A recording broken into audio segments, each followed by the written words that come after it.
अखिलेश यादव जी, अविनाश पांडे जी, भूपेश बघेल जी, आराधना मिश्रा जी, प्रमोद तिवारी जी, सुप्रिया श्रीनाथे जी, राजेश्वर पटेल जी, सलमान खुर्शीद जी, सुजीत यादव जी, दिलीप दे जी, सुरेंद्र पटेल जी, हमारे कांग्रेस पार्टी और इंडिया गठबंधन के कैंडिडेट अजय राय जी और वीरेंद्र सिंह जी चंदौली से,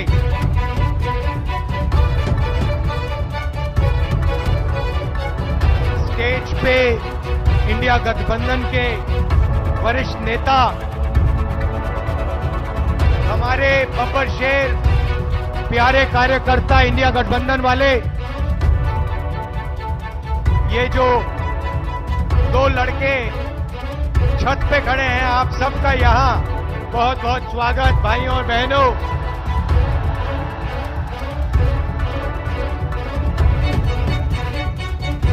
प्रेस के हमारे मित्रों, सबका स्वागत।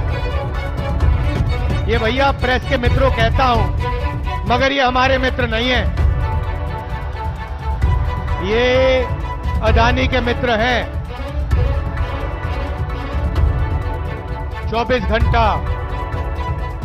कभी अंबानी जी की शादी दिखाएंगे, कभी नरेंद्र मोदी जी का चेहरा। आपने मोदी जी के इंटरव्यू देखे आजकल? देखे? वो 4-5 चमचों वाले देखे? अखिलेश जी से सवाल पूछते हैं, उल्टे सीधे सवाल पूछते हैं, मुश्किल सवाल पूछते हैं। प्रेस कॉन्फ्रेंस में मेरे से कोई भी सवाल पूछ लेते हैं, मगर नरेंद्र मोदी जी के इंटरव्यू में 4 चमचे बैठते हैं और नरेंद्र मोदी जी से पूछते हैं, प्रधानमंत्री जी आप आम कैसे खाते हो? आप आम को छुरे से काट के खाते हो, छील के खाते हो या फिर चूस के खाते हो? नरेंद्र मोदी जी कहते हैं, थोड़ी देर सोचकर ऐसे ऊपर की ओर देख के कहते हैं, मैं कुछ नहीं करता हूं, मैं बाकी हिंदुस्तानियों जैसे बायोलॉजिकल नहीं हूं, मैं हिंदुस्तानियों जैसे बायोलॉजिकल नहीं हूं, मुझे ऊपर से परमात्मा ने भेजा है। हम सब बायोलॉजिकल, नरेंद्र मोदी परमात्मा जी ने भेजा है मिशन पर। अच्छा, मिशन कौन सा? नरेंद्र मोदी जी के अजीब से परमात्मा है, वो अदानी जी का काम करवाते हैं, अंबानी का काम कराते हैं, अरबपतियों का काम कराते हैं, बनारसी साड़ी जो बनाते हैं, बनारसी पान जो बनाते हैं, उन पर जीएसटी लगा देते हैं, यहां गरीब किसानों की जमीन छीन लेते हैं। नरेंद्र मोदी जी, ये आपके जो परमात्मा है, ये कैसे परमात्मा है? अगर सचमुच में परमात्मा होते तो गरीबों की मदद करवाते, कमजोर लोगों की मदद कराते, अदानी अंबानी की सरकार नहीं चलाते। भाई और बहनों, 16 लाख करोड़ रुपया, 16 लाख करोड़ रुपया अरबपतियों का नरेंद्र मोदी जी ने मांग किया है। मैं आपसे सवाल पूछना चाहता हूं, कुछ दिन पहले पूना में अमीर घर के बच्चे ने, 16 साल 17 साल के बच्चे ने करोड़ों रुपए की गाड़ी चलाकर, पोर्श गाड़ी चलाकर 2 लोगों की हत्या की। कोर्ट ने उस बच्चे को कहा कि 300 शब्द का तुम ऐसे लिखो। मैं आपसे पूछना चाहता हूं, अगर बनारस का कोई स्कूटर वाला, ऊपर वाला, टेम्पो वाला किसी को गलती से मार देता है तो कोर्ट उससे 300 शब्द का ऐसे क्यों नहीं लिखवाता है? अमीर घर का बेटा लोगों को मारता है, उससे कहते हैं 300 शब्द का ऐसे लिखो, और गरीब घर का बेटा किसी को मारता है, गलती से मारता है, ऑटो रिक्शा चलाते हुए मारता है, ट्रक चलाते हुए मारता है, बस चलाते हुए मारता है, तो उससे कहते हैं ये लो 10 साल की जेल काटो, और चाबी उठा के फेंक देते, हथकड़ी लगा देते। यह है नरेंद्र मोदी का हिंदुस्तान, अरबपतियों का। इसमें गरीबों से बिना पूछे जमीन ली जाती है, सही रेट नहीं दिया जाता, अरबपतियों का कर्जा माफ होता है, गरीबों पर जीएसटी लगता है, और जो भी सपना अमीर लोग देखना चाहते हैं देख सकते हैं, और गरीब लोग गरीबी में फंसे रहते हैं। उन्हीं चमचों ने नरेंद्र मोदी जी से सवाल किया, कहते हैं नरेंद्र मोदी जी, कहा जा रहा है कि हिंदुस्तान में अमीर लोग अमीर होते जा रहे हैं और गरीब लोग गरीब होते जा रहे हैं, इसके बारे में आप क्या सोचते हो? नरेंद्र मोदी जी ने 20-25 सेकंड सोचा, ऐसे सोचा,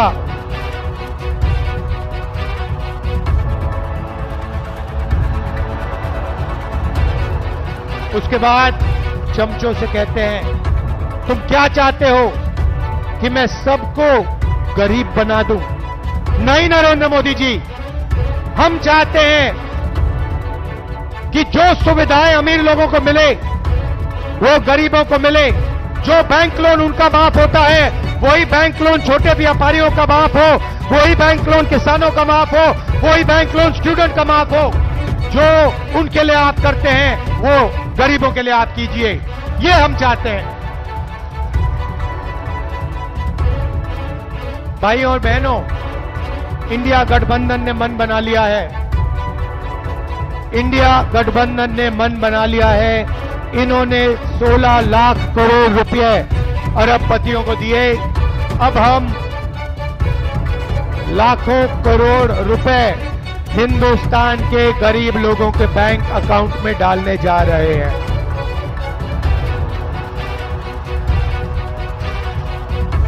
महालक्ष्मी योजना, हिंदुस्तान के सारे गरीब परिवारों की लिस्ट बनेगी। हर परिवार में से एक महिला का नाम चुना जाएगा। इस पवित्र काशी में लाखों लोगों के नाम इस लिस्ट पे आएंगे। जिनकी जमीन छीनी गई है उन परिवारों के नाम इस लिस्ट पे आएंगे। जिन पर गलत जीएसटी लगाई गई है उन परिवारों के नाम इस लिस्ट पर आएंगे। बेरोजगार युवाओं के परिवारों के लिस्ट के नाम परिवारों के लिस्ट पे आएंगे। और फिर 5 जुलाई को आप अपना बैंक अकाउंट सुबह देखोगे, काशी में लाखों परिवार अपना बैंक अकाउंट चेक करेंगे और हिंदुस्तान इंडिया की सरकार ने आपके बैंक अकाउंट में खटाक से 8,500 रुपए डाले। जुलाई में 8,500, अगस्त 8,500, सितंबर 8,500, अक्टूबर, नवंबर, दिसंबर, जनवरी 8,500। खटाखट अंदर लाखों करोड़ रुपए हम आपको देने जा रहे हैं। यहां जो किसान हैं, आपकी इन्होंने जमीन छीनी। हम जमीन अधिग्रहण बिल लाए थे, नरेंद्र मोदी ने रद्द किया। हमें धमकाया कि इस बिल के लिए नहीं लड़ो। हम लड़े, मगर तब भी इन्होंने स्टेट लेवल पे इस बिल को रद्द किया। हम आपकी जमीन की रक्षा करेंगे, आपको सही रेट दिलवाएंगे। और काशी के किसानों, आप अच्छी तरह सुन लो, हम आपका कर्जा माफ करने जा रहे हैं। और पहली बार काशी के किसानों को कानूनी मिनिमम सपोर्ट प्राइस मिलने जा रही है। सही दाम मिलेगा आपको अनाज के लिए, धान के लिए, शुगर केन के लिए, आलू के लिए, जो भी आप उगाते हो उसके लिए आपको मिनिमम सपोर्ट प्राइस कानूनी मिलेगी।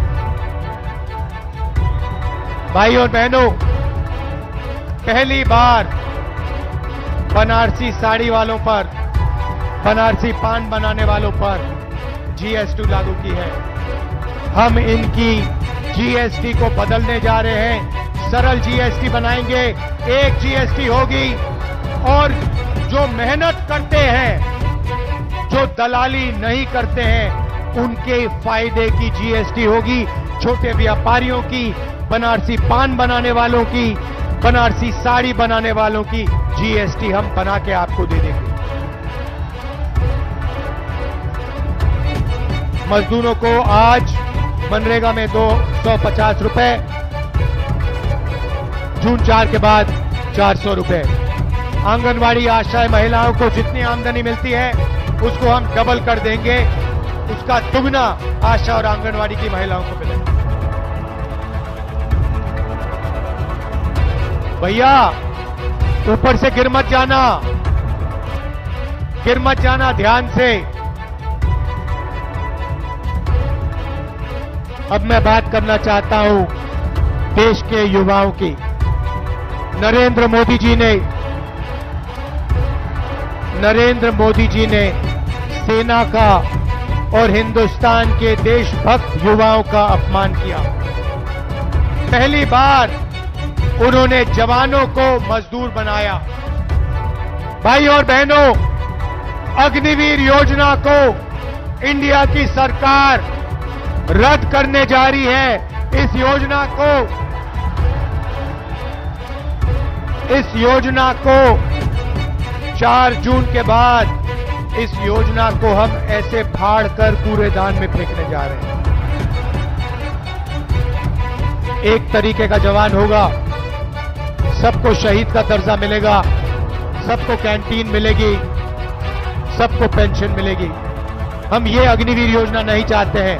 अग्निवीर योजना के माध्यम से नरेंद्र मोदी जी चाहते हैं कि अमीर घर के बेटों को, बच्चों को पेंशन मिले, शहीद का दर्जा मिले, कैंटीन मिले, परिवार की रक्षा हो और गरीब घर के बच्चों को कहा जाए, शहीद होने के बाद उनके परिवारों को कहा जाए कि हिंदुस्तान की सरकार आपकी देखभाल नहीं करेगी, आपको पेंशन नहीं मिलेगी, आपको शहीद का दर्जा नहीं मिलेगा। ये योजना बेकार की योजना है, नरेंद्र मोदी जी की योजना है। इसको हम खत्म करने जा रहे हैं, कूड़ेदान में फेंकने जा रहे हैं। बेरोजगार युवाओं को हमारा पहला काम 30 लाख सरकारी नौकरी देने का होगा। खाली पड़ियां आपके हवाले कर देंगे। भाइयों और बहनों, सच्चाई यह है कि नरेंद्र मोदी जी ने नोटबंदी की, युवाओं से रोजगार छीना, छोटे व्यापारियों को खत्म किया, स्मॉल मीडियम बिजनेस खत्म किया, अरबपतियों को फायदा पहुंचाया। युवाओं को हम पहली नौकरी पक्की योजना देने जा रहे हैं। बैंक में खटाखट 8,500 रुपए, साल का 1 लाख रुपए, बेहतरीन ट्रेनिंग, 1 साल की नौकरी, बैंक अकाउंट में 1 लाख रुपए, प्राइवेट सेक्टर, पब्लिक सेक्टर, सरकारी अस्पताल, सरकारी कॉलेज, सरकारी ऑफिस में। हिंदुस्तान को बदलने की 2 योजनाएं हैं। पहली नौकरी पक्की, महालक्ष्मी योजना। भाइयों और बहनों, इसके पीछे सोच है।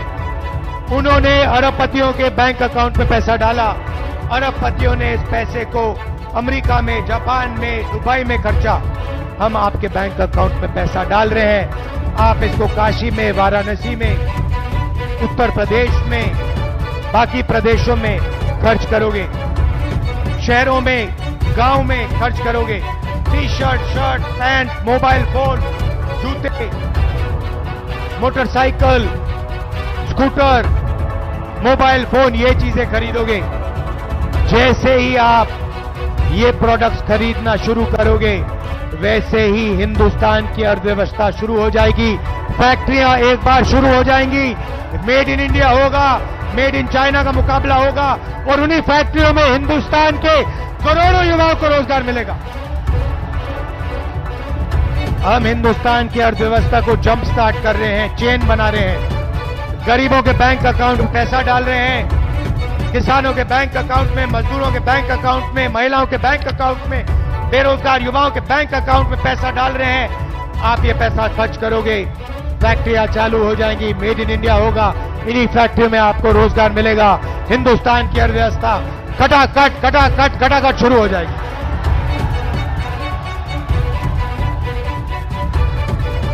भाई और बहनों, अब अच्छी तरह सुनो, मैं आपको एक बात बताना चाहता हूं। नरेंद्र मोदी जी ने और बीजेपी के लोगों ने जिंदगी की सबसे बड़ी गलती की है। दलित भाइयों, पिछड़े भाइयों, आदिवासी भाइयों और बहनों, नरेंद्र मोदी जी ने और उनके नेताओं ने खुलकर अंबेडकर जी के कॉन्स्टिट्यूशन पर, अंबेडकर जी के संविधान पर आक्रमण किया है। उनके नेताओं ने साफ कह दिया है कि अगर वो चुनाव जीतेंगे तो अंबेडकर जी के कॉन्स्टिट्यूशन को, अंबेडकर जी के संविधान को वो फाड़ के फेंक देंगे। एक नेता ने नहीं कहा, अनेक नेताओं ने कहा है। वो इस किताब को, आपके भविष्य को, आपके दिल के भावनाओं को रद्द करना चाहते हैं, फाड़ के फेंकना चाहते हैं। ये इनकी जिंदगी की सबसे बड़ी गलती है। मैं इनसे कहना चाहता हूं, ये संविधान अंबेडकर जी ने दिया, गांधी जी ने दिया, नेहरू जी ने दिया और हिंदुस्तान की जनता ने, पिछड़ों ने, दलितों ने, आदिवासियों ने, किसानों ने, मजदूरों ने दिया। इस पर आपने आक्रमण किया, ये आपकी जिंदगी की सबसे बड़ी गलती है। मैं काशी की जनता को कहना चाहता हूं, इस संविधान को कोई शक्ति नहीं छू सकती। नरेंद्र मोदी छोड़ो, कोई पैदा नहीं हुआ है दुनिया में जो इसको छू सकता है, इसको फाड़ सकता है। भाइयों और बहनों, मैं आपको एक बात कहना चाहता हूं, एक बात समझिए और आप ये लिख के ले लीजिए। कहा जा रहा है, मीडिया में कहा जा रहा है कि अजय राय जी, नरेंद्र मोदी हिंदुस्तान के प्रधानमंत्री से लड़ रहे हैं। अजय राय जी आइए आगे। काशी की जनता, मैं आपको एक बात बताना चाहता हूं, ये लड़ाई गरीबों और अरबपतियों के बीच में लड़ाई है। और अब मैं जो कह रहा हूं, ये अच्छी तरह सुन लीजिए। ये चुनाव अजय राय जी और प्रधानमंत्री को चुनने का चुनाव नहीं है, क्योंकि नरेंद्र मोदी जी प्रधानमंत्री नहीं बन रहे हैं। इस चुनाव में मुकाबला है नरेंद्र मोदी जी और अजय राय जी के बीच में मुकाबला है। मगर मैं आपको गारंटी कह के कह रहा हूं कि इस देश के प्रधानमंत्री 4 जून को नरेंद्र मोदी जी नहीं होंगे। इसीलिए ये चुनाव प्रधानमंत्री कैंडिडेट और अजय राय के बीच में नहीं है। ये चुनाव सिर्फ नरेंद्र मोदी जी और अजय राय जी के बीच में है। और मैं गारंटी कह के कह रहा हूं कि जबरदस्त लड़ाई है और इस लड़ाई को अजय राय जी जीत भी सकते हैं, भारी बहुमत से जीत सकते हैं। क्योंकि ये लड़ाई बनारस के ऑटो रिक्शा वाले, बनारसी साड़ी बनाने वाले, बनारस के किसानों, मजदूरों, गरीब लोगों के बीच में है। ये लड़ाई दलित, आदिवासी, पिछड़ा वर्ग, गरीब जनरल कास्ट और अरबपतियों के बीच में है। इन अरबपतियों ने आपसे सब कुछ छीना, सब कुछ पिछले 10 साल नरेंद्र मोदी जी ने इनको दिया। आपके एयरपोर्ट, आपके पोर्ट, आपका इंफ्रास्ट्रक्चर, सड़क के कॉन्ट्रैक्ट, डिफेंस इंडस्ट्री, अग्निवीर योजना अदानी जी के लिए बनाई गई है, हिंदुस्तान के जवानों के लिए नहीं बनाई गई है। तो याद रखिए जो मैंने कहा है, ये चुनाव, ये जो वाराणसी का चुनाव है, इस चुनाव में हमारे कैंडिडेट अजय राय जी जीत हासिल करेंगे। आप सबका दिल से धन्यवाद। समाजवादी के कार्यकर्ता, कांग्रेस पार्टी के कार्यकर्ता, इंडिया गठबंधन के कार्यकर्ता, आप सब मिलकर लड़ रहे हो, बहुत गर्व होता है। भारी बहुमत से अजय राय जी को जिताइए। नमस्कार, जय हिंद, जय उत्तर प्रदेश। सभी लोग बैठे रहिए।